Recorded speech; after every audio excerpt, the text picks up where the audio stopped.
আসসালামু আলাইকুম ওয়া রাহমাতুল্লাহ। এই আলোচনায় আপনাদের সবাইকে স্বাগত জানাচ্ছি। খুব অল্প সময় কথা বলবো, কিন্তু যারা নতুন প্র্যাকটিশনার আছেন, ক্রনিক প্র্যাকটিশনার আছেন, সম্পূর্ণ ভিডিও শুনলে নিশ্চয়ই উপকৃত হবেন, আমি কথা দিচ্ছি। এবং এই আলোচনাটা 8-9টা পর্বে করা সম্ভব। আমাকে ওয়েস্ট বেঙ্গল থেকে একটা 4th ইয়ারের স্টুডেন্ট কমেন্টস করেছিলেন, অ্যাকুইট প্রেসক্রিপশনের জন্য সহজ পন্থাগুলো কি, কোনগুলো অ্যাকুইটের ক্ষেত্রে আমরা দেখব, এই নিয়ে যদি একটু আলোচনা করতেন তাহলে বেশ ভালো হয়। দেখেন, আমি অ্যাকুইট কেসগুলো দেখা হয় না, দেখি না বা আসে না আমার কাছে। যেগুলো আসে সব ক্রনিক কেস। তারপরেও আমি যখন দেখতাম সেই বিষয়গুলো নিয়ে আমার তো সব নোট করা থাকে, তারই পরিপ্রেক্ষিতে কিছু বলছি আর কি। আপনি যখন কোনো অ্যাকিউট ডিজিজ দেখতে লাগবেন, তখন আমার দৃষ্টিকোণ থেকে যেই রোগটা নিয়ে আসছে, রোগ বা ব্যাধি, ডিজিজ, তার তীব্রতাটা, প্রথম কথাই হচ্ছে তার তীব্রতাটা আপনাকে লক্ষ্য করতে হবে। ওই যে রোগের যে তীব্রতা, কষ্ট, যন্ত্রণা, তার ফলে কি কি হয়েছে ওইগুলো লক্ষণ, ওইগুলো দেখার টাইম নেই। সান্ত্বনা দেওয়ার জন্য ওগুলো আপনি নেবেন, কিন্তু রোগের তীব্রতা যেটা, ওইটা আপনাকে খেয়াল রাখতে হবে। অ্যাকিউট কেসের ক্ষেত্রে বলছি। 2 নম্বর পয়েন্ট হচ্ছে কেন হলো ওই রোগটা, যেটা ইটিওলজি, এটা আপনাকে জানতে হবে। 3 নাম্বার হচ্ছে মডালিটি, যদি পান মডালিটি। 4 নাম্বার হচ্ছে সেন্সেশন। 5 নাম্বার হচ্ছে কনকমিটেন্ট। আর কিচ্ছু দরকার নাই অ্যাকিউট কেসের ক্ষেত্রে আপনি প্রেসক্রিপশন করেন। এখন এই কথার, আমার এই কথাগুলোর অনেকে গ্রহণ করবেন না, সমালোচনা করতে পারেন। ভাই, সমালোচনা করা যায়, কিন্তু বোঝা তো যায় না ভাই। বহু দেখছি। দেখেন, আমি লক্ষ্য করি, এটা আমার জীবনেও ঘটেছে। আমি ভুল পরামর্শ কারো কাছ থেকে পেয়েছিলাম, বা কেউ আমাকে বুঝাতে পারেনি, বা বোঝানোর পর্যাপ্ত চেষ্টা করলেও হয়তো আমি বুঝতে পারিনি। এখন বুঝি জিনিসগুলো। আমরা না একটা ক্রনিক কেসের ক্ষেত্রে কেস নিই, মাথা থেকে নিয়ে পায়ের তলা অবধি লিখতে, পাতার পর পাতা লিখতে, ভাবতে খুব ভালোবাসি। এই লিখতে এবং ভাবতে গিয়ে যে মেইন লক্ষণগুলো, এই লক্ষণগুলোকে এতটা দাম দিয়ে ফেলি যতটা দাম ওই রোগের লক্ষণগুলোকে দিই না। যেমন বিশাল নুন খায়, কিন্তু চর্বি খেয়ে পেটের গন্ডগোল হয়েছে, ওইটাকে দাম দিই। হয়, কিন্তু আপনার ক্ষেত্রে না হতে পারে, অনেকের ক্ষেত্রে হয়। ফলে একটা প্রবাদ বাক্য আছে না, লেবু ভাতে নিলে যেমন মজা লাগে, স্বাদ বাড়ে, ঠিক ওই লেবুই যদি বেশি পরিমাণে চাপা হয় তাহলে ওটা তিতাও হয়ে যায়, স্বাদ আর থাকে না, পাওয়া যায় না। কেসগুলোর ক্ষেত্রে ওই রকম হয়ে যাচ্ছে। তো যেটা আমি বলতে চাচ্ছি, একটা রোগী আপনার কাছে এসছে XYZ কোনো একটা কষ্ট নিয়ে। প্রথম কথা হচ্ছে, সে যে কষ্টটা নিয়ে আসছে ওই কষ্টের প্রেক্ষাপটটা কি, এটা আপনাকে খুঁজে বের করতে হবে। প্রেক্ষাপট, যেটাকে কনটেক্সট বলছি, এটাকে খুঁজে বের করতে হবে। 2 নাম্বার, ওই যে অ্যাকিউট কেসের ক্ষেত্রে যেভাবে বললাম, এর তীব্রতা, ইন্টেন্সিটি যেটাকে আমরা বলছি, এটাকে খুঁজে বের করতে হবে। যদি খুঁজে বের করতে পারেন তাহলে খুব সহজেই আমরা একটা ওষুধ প্রেসক্রিপশন করতে পারি।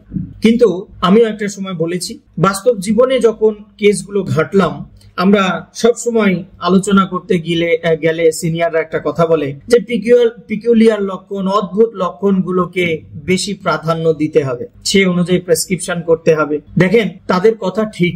আমি আমার ব্যক্তিগত জীবনে যেটা দেখেছি, এই অদ্ভুত সিমটমস গুলো, অদ্ভুত লক্ষণগুলো, অদ্ভুত রুব্রিক্স গুলো, যেগুলো বিরল বলতে পারেন, যে ওই একটা নির্দিষ্ট ঔষধ ছাড়া আর কোনো ঔষধ নেই, এই ক্ষেত্রগুলো কিছু রেয়ার ডিজিজের ক্ষেত্রে প্রযোজ্য।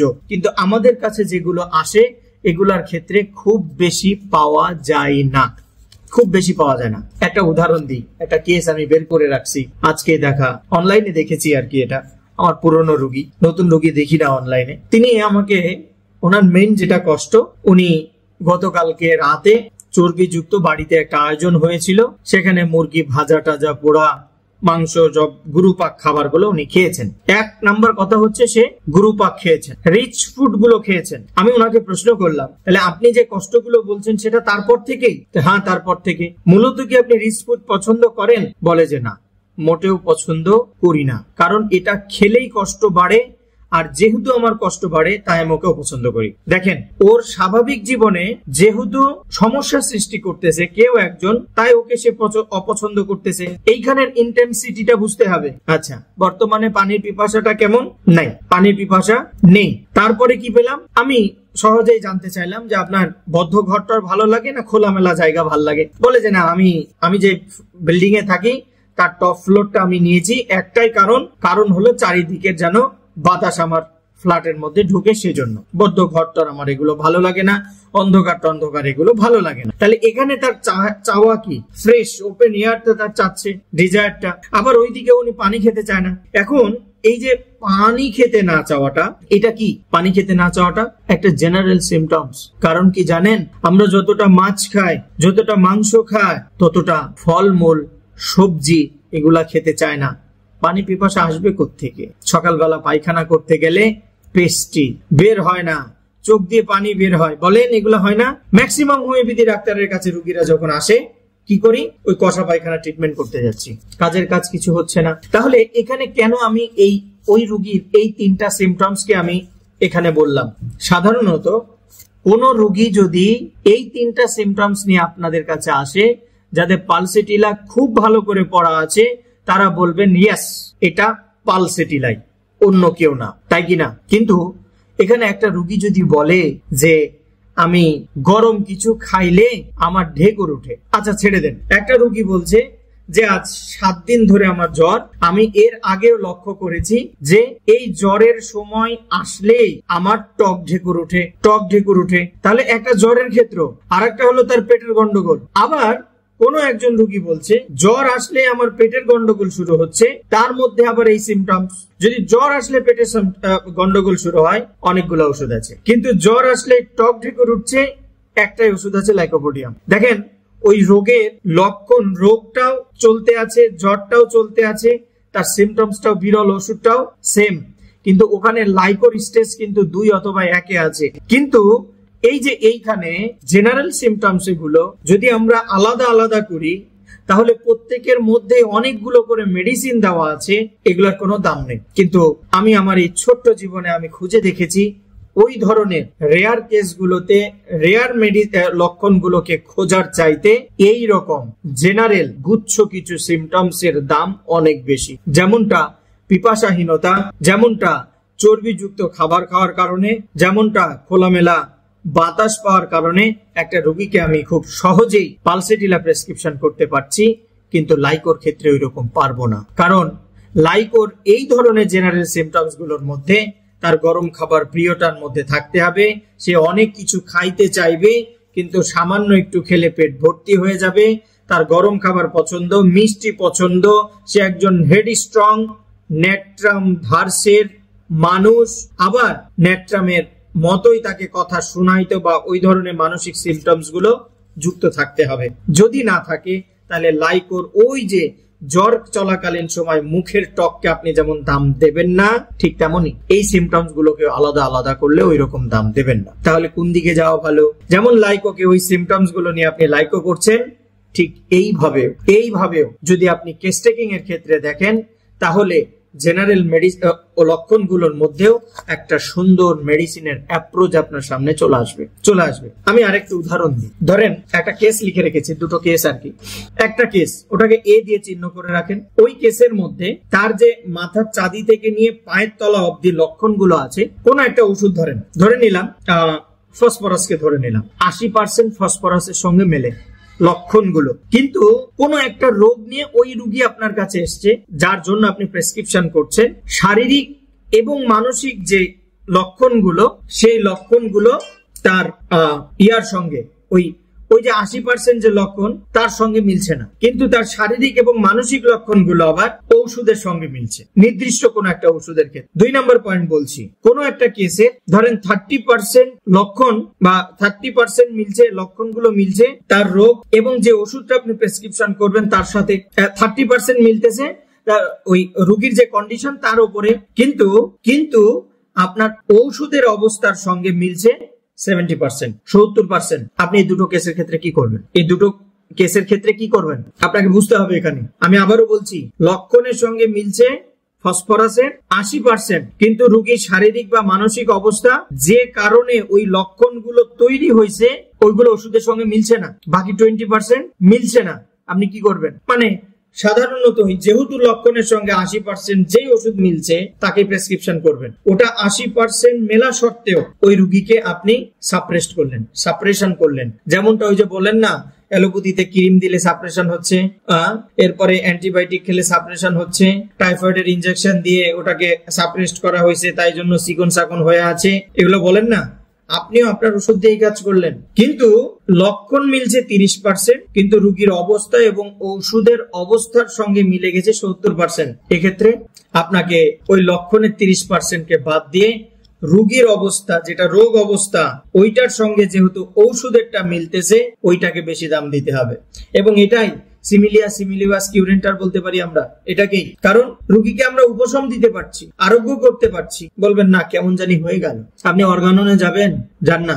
অর্গানন কি বলছে একদম আমি লিখে রেখেছি এখানে নোট করে। হ্যানিম্যান রোগ, যেটা রোগ বলি, ওটাকে ওই বাংলা বইগুলাতে তর্জমা লেখা আছে হচ্ছে ব্যাধি শব্দটা দিয়ে রোগকে। হ্যানিম্যান নিজেই বলেছেন রোগ স্বাস্থ্যগত অবস্থার যে বিচ্যুতি হলো। আমি এখন সুস্থ মানুষ, আপনাদের সঙ্গে খুব ফোর্সের সঙ্গে কথা বলছি, কিন্তু এমন হতে পারে কিছুক্ষণ পরে এই যে পাওয়ারটা, উইলটা, কথা বলার যে ইচ্ছা বা আকাঙ্ক্ষাটা নষ্ট হয়ে গেল, তাহলে আমি অস্বাভাবিকতায় গেলাম। তো এই যে স্বাস্থ্যগত অবস্থার যে বিচ্যুতিটা হচ্ছে, ভাইটাল ফোর্সের যে গন্ডগোলটা হচ্ছে, আমাদেরকে তখন কিসের চিকিৎসা করতে হবে? ওই যে কারণে হলো, যে রোগের কারণে হলো, ওইটার চিকিৎসা করতে হবে। কি লক্ষণ হয়েছে সেটার চিকিৎসা করতে হবে না। একটু রোগ নিয়ে নাম ধরে বলি, তাহলে ভালো বুঝতে পারবেন। ধরেন কোন একটা রোগী বাতের কমপ্লেন নিয়ে আসছে, তার এগুলো জয়েন্টে ব্যথা, আপনি কোলোফাইলাম প্রেসক্রিপশন করবেন। স্মল জয়েন্টে ব্যথা, আপনি তো এইগুলার ব্যথার ট্রিটমেন্ট করলেন, কিন্তু যে বাত তার তো ট্রিটমেন্ট করলেন না। ওই বাতের জন্যই তো ভাইটাল ফোর্সের গন্ডগোলটা হয়েছে। বাতটা প্রকাশ পেয়েছে এখানে অর্গানে, ওখানে গরম লাগলো না, ছাতুর মাথা ঠান্ডা লাগলো না, কি লাগলো, ও তো দরকার নেই। তাহলে বলবেন তাহলে এই লক্ষণগুলো আমরা কেন নিই? এটা প্রশ্ন না? এই লক্ষণগুলো আমাদের জানার প্রয়োজন এই কারণে, ওই যে বাতে যে রোগী আক্রান্ত হয়েছে, এই আক্রান্তর ফলে রোগীর অভ্যন্তরীণ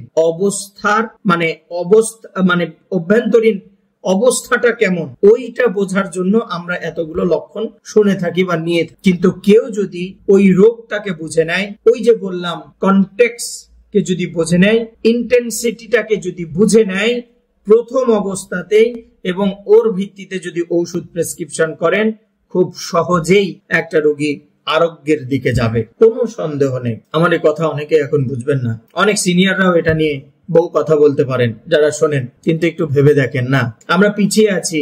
আপনি পিছিয়ে আছেন, আপনি অনেক বড় হেডামলা হোমিওপ্যাথি ডাক্তার হতে পারেন, আপনাকে দাম দেওয়া হয় না। আপনি দিন শেষে বলেন আমি সব লক্ষণ নিয়ে করি, বুঝলেন তো? 80% আপনার ফসফরাস কভার করে, কিন্তু আপনার রোগ লক্ষণ ওষুধের সঙ্গে মেলে না। 80% আপনি সাপ্রেস্ট করে ফেললেন। মিয়া, আমার কথায় রাগ করিয়েন না, আমি আমার নিজস্ব অঙ্গি ভঙ্গিতে কথা বলি, আমি এমনই। আবার অন্যদিকে আরেকটা কেসে আমার 30% ওষুধের সঙ্গে যাচ্ছে, বাকি 70% উল্টো দিকে যাচ্ছে, আমি 30% দিয়ে সিমিলিয়া সিমিলিবাস কিউরেন্টার করছি। বলবেন কিভাবে?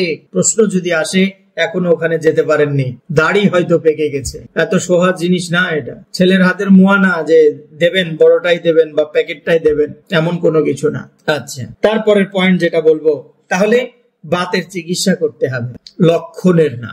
অবস্থা কি, লক্ষণগুলো নিয়ে শুধুমাত্র জানতে হবে। আচ্ছা, আর একটা উদাহরণ দিয়ে বুঝতে পারবেন। ধরেন ওই যে রোগী যেটা নিয়ে আসছে, তার যে মূল প্রেক্ষাপটটা আপনাকে বুঝতে হবে। ওইটার জন্য কোনো একজন রোগী পাতলা পায়খানা নিয়ে আপনার কাছে এসছে।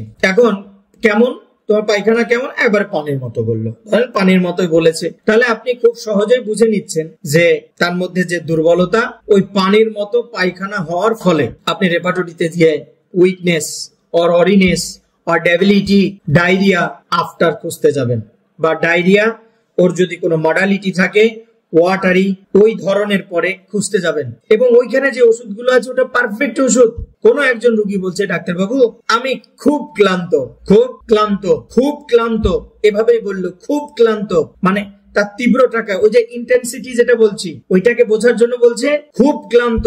আপনি খুব ক্লান্ততেই যান না কেন, জেনারেলি আপনি উইকনেস, ওয়ারিনেস, ডেবিলিটি যাই খুঁজেন না কেন, প্রস্ট্রেশন, ওটা মেন্টালি এন্ড ফিজিক্যালি খুঁজেন না কেন, এক গাদা ওষুধ পাবেন। এই যে হঠাৎ করে যে উইকনেস, এই যে দুর্বলতা, ওইখানে খুঁজতে গেলে অনেক ওষুধ। কিন্তু রোগীকে যদি বলেন তোমার এইটার পেছনে কারণ কি, যেমনটা উদাহরণ হিসাবে বললাম, পানির মতো ডায়রিয়া হওয়ার পরে দুর্বলতা আসছে, ওইখানে যেমন ওষুধগুলো খুব সহজে পাচ্ছি, এই ক্ষেত্রেও এরকমটা আমাদেরকে খুঁজতে হবে, তাহলে আমরা খুব সহজেই পাবো। দেখেন আমরা না প্রেসক্রিপশনকে খুব কঠিন করে ফেলেছি, জানেন তো, খুব কঠিন। এই রুল সব মানতে হবে, এটা কোনো প্রেসক্রিপশন হয়নি তো এটাও হয়নি, বহু কথা। আসলে এগুলো কথা এক হচ্ছে যারা জুনিয়র তাদেরকে সাপ্রেসড করে রাখার জন্য, ভয় দেখিয়ে দেওয়ার জন্য, দ্বিতীয়ত হচ্ছে কেউ তার নিজের শক্তিতে সামনে এগিয়ে যাচ্ছে তাকে দমিয়ে ফেলার জন্য। এর বাইরে আর কিচ্ছু নেই। আপনি একটা কেস নেওয়ার পরে সর্বোচ্চ 3টা থেকে 10টা, 3টা থেকে নিয়ে এই আঙ্গুলের শেষ মোট 10টা লক্ষণ খুঁজে বের করার চেষ্টা করবেন। যেই লক্ষণগুলো ওই যে রোগ কেন্দ্রিক, রোগকে সরাসরি লিড করতেছে, রোগের সহকারী না, ওকেই সরাসরি খুঁজে বের করতে হবে, এরকম লক্ষণ খুঁজে বের করবেন। এগুলা বেশি হয় না। আপনি যদি 10 পৃষ্ঠাও কেস টেকিং করেন, তারপরে ওইগুলা খুঁজে 4টা থেকে 10টা, 4টা থেকে 5টা, 4টা থেকে 7টা, 3টা, 2টা, 5টা, 7টা এর মধ্যেই থাকে, খুঁজে বের করবেন। এগুলা খুব শক্তিশালী হয় এবং দেখবেন এই লক্ষণগুলো অনেকটা ওই যে আমরা কিনোটস দিয়ে পড়ি ওই ধরনের। এগুলো দেখবেন, এগুলা দেখলে খুব সহজে একটা কেস আপনি বুঝতে পারবেন। এটাই হলো মূল সূত্র। আপনি নিখুঁত প্রেসক্রিপশন করতে হলে প্রত্যেকটা মেডিসিনকে জেনারেলি পড়বেন, পার্টিকুলারলি পড়তে গেলেও ওর মধ্যেও জেনারেল সিমটমস গুলো খুঁজে বের করার চেষ্টা করবেন। খুব সহজেই প্রেসক্রিপশন হয়ে আসবে। আপনাকে সবগুলো মিলাইতে হবে, সব গদ দেখতে হবে, এরকমের পক্ষের লোক আমি না। আর আমি যেইভাবে বলছি এইভাবে যদি একটা রোগীকে সুস্থ করতে পারেন, বুঝতে পারেন, আপনার সফলতা অনিবার্য। আর এইভাবে বুঝতে হলে অবশ্যই অ্যানাটমি, ফিজিওলজি, প্যাথোলজি এগুলোর বিকল্প আর কিছু হতে পারে না। এবং এইগুলোর সঙ্গে ম্যাটেরিয়া মেডিকাকে কনভার্ট করে আমাদেরকে কি প্রেসক্রিপশন করতে হবে। আর যদি কানের ব্যথা, তোমার এই ভাল লাগে না ওই ভাল লাগে, ওটা না ওটা, সেটা না সেটা, এগুলা যদি করেন তাহলে আমি এগুলাকে ওই অ্যালোপ্যাথিক স্টাইলে রুটিন প্রেসক্রিপশন বলে থাকি। ব্যথা হচ্ছে, ব্যথার ট্রিটমেন্ট করছেন, কিন্তু ব্যথাটা বাতের কারণে হচ্ছে, বাতের ট্রিটমেন্ট করছেন না। আর একটা কথা হচ্ছে লক্ষণকে ওই যে লেবুর মতন টেপার দরকার নেই। আমি এখন বর্তমানে দেখি যেগুলা ডাক্তার আছেন, পড়ান এই সোশ্যাল মিডিয়াতে, ম্যাক্সিমামই এই লক্ষণগুলোকে ভাঙতে বিশ্লেষণ নিজের মতো করতে ওই লেবুর মতন টিপা বানান, দরকার নাই। ইভেন এই যে অর্গাননকে বলেন না, আপনাদের এই টেপাটুপির দক্ষে আপনাদের মন গড়া ব্যাখ্যার জন্য কেউ যদি বলে যে অর্গাননের অমুক প্রোগ্রাম হবে, ওখানে যেতে ঘৃণা লাগে, আপনার মূল জায়গা থেকেই সরে চলে আসছেন। হ্যানিম্যান বলছে রোগের ব্যাধির করতে, ভাইটালিটি যে কেন ওখান থেকে সরে গেল, ভাইটাল ফোর্সের গন্ডগোল হলো, স্বাস্থ্যগত অবস্থার কেন বিচ্যুতি হলো, সেইটাকে ধরতে আপনারা ওইটাকে কি বানাই ফেলছেন বাপু, বলতেও লজ্জা লাগে, ঘেন্না লাগে। এখন হয়তো আবার অনেকে বলবেন যে আপনার বয়স কত, এত বড় বড় কথা কন। আগে ভাবেন না কথা কোন জায়গায় বলছি। আপনাদের ভাত নষ্ট করার জন্য বলি নাই, হোমিওপ্যাথিটাকে সামনে এগিয়ে নিয়ে যাওয়ার জন্য বলছি, আর কোনো কারণ নাই। কারণ আপনারা যে প্রচলিত হোমিওপ্যাথি চিকিৎসায় বিশ্বাসী, আমি একজন হোমিওপ্যাথ হয়েও এই প্রচলিত চিকিৎসা ব্যবস্থায় আমি বিশ্বাসী না। আমি ফিরে যেতে চাই অতীতের চিকিৎসায়, অতীতের হোমিওপ্যাথিতে, যেমনটা ক্লার্ক করে গেছেন, হ্যানিম্যান করে গেছেন, যেমনটা কেন্ট বলে গেছেন ক্রনিক কেসগুলোর ক্ষেত্রে, যেমনটা মার্ফি বলে গেছেন, যেমনটা ফাটক খুব সহজে ক্লিনিক্যাল কেস অ্যাকুইট ডিজিজের ক্ষেত্রে বলে গেছেন। আমি ওইখানে ফিরে যেতে চাই, ওটাই রিয়েল হোমিওপ্যাথ। এত ব্যাখ্যা বিশ্লেষণের দরকার। ভালো থাকবেন। নেক্সট পর্বে এই কেস টেকিং নিয়েই, এই চিকিৎসা ব্যবস্থা নিয়েই, অ্যাকুইট ক্রনিক নিয়েই আবারও সংক্ষিপ্ত কিছু কথা বলবো। আল্লাহ হাফেজ।